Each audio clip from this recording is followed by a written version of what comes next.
So it's unique. This is a 3-week program, free of charge.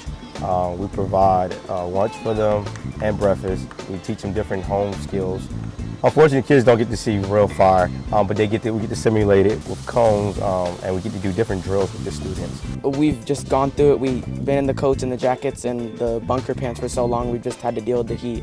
And we have to stay really hydrated, so we drink a lot of water and Gatorade.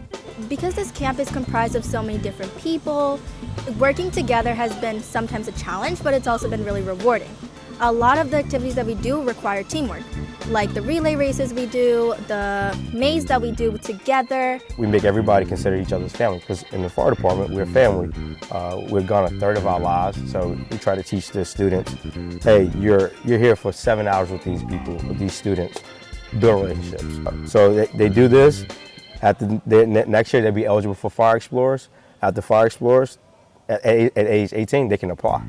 Well, they're doing a camp for 14 and up every single Saturday out of 1 month.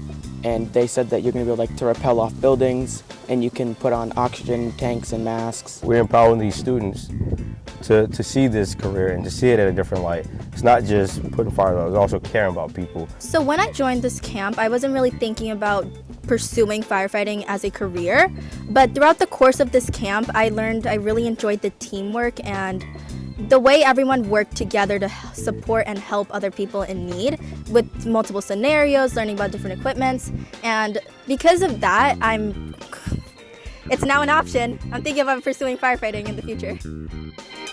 Thank